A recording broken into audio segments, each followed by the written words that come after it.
আসসালামু আলাইকুম, কেমন আছেন সবাই? আশা করছি ভালো আছেন।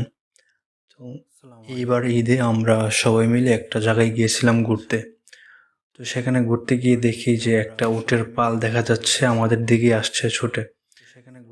সেখানে উট দেখার জন্য যাচ্ছিলাম। এটাই আমার জীবনের ফার্স্ট যে এত কাছ থেকে উট দেখা। আমি কখনো এত কাছ থেকে উট দেখি নাই।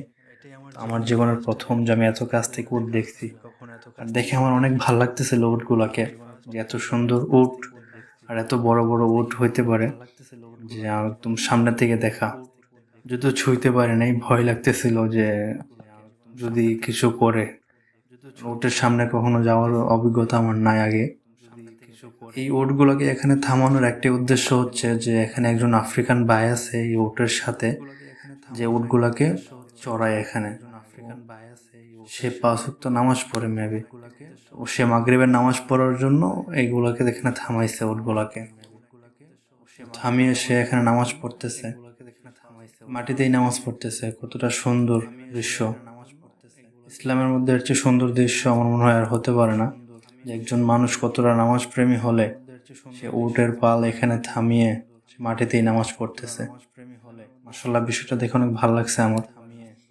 আল্লাহ সবাইকে হেদায়েত দান করুক, আমাকেও করুক, এটাই দোয়া করি। উট নিয়ে যদি ছোট্ট কিছু বলতে চাই, উট হচ্ছে মরুভূমির নিঃশব্দ সহচর, ধৈর্যের জীবন্ত এক প্রতীক, যেখানে সব প্রাণী উত্তপ্ত বালিতে থেমে যায়, চলতে পারে না, সেখানে উট তারা নিজের গতিতে ছুটে চলে। উট সম্পর্কে আপনাদের সবারই কম বেশ ধারণা আছে যে উট সে তার খাদ্যনালীতে মেবি পেটে, যদিও আমার ওইরকম বেশি কিছু জানা নাই, তো সেখানে সে পানি জমা রাখতে পারে। তো সেই খাবার সেই পানি দিয়ে সে অনেক দিন চলতে পারে, এটা আপনারা সবাই জানেন। উট দেখতে দেখতে তো ভাইয়ের নামাজও শেষ হয়ে গেছে, তো সেও চলে যাবে। তো আমরাও প্রায় শেষের দিকে চলে আসছি। তো এতটুকুই ছিল, সবাই দেখছেন আর আমাদের চ্যানেলটাকে সাবস্ক্রাইব করবেন এমন সুন্দর ভিডিও দেওয়ার জন্য। আর আমাকে সবাই সাপোর্ট করবেন যেন আমি সুন্দর সুন্দর ভিডিও বানাইতে পারি, আমাদের মাঝে উপস্থাপন করা।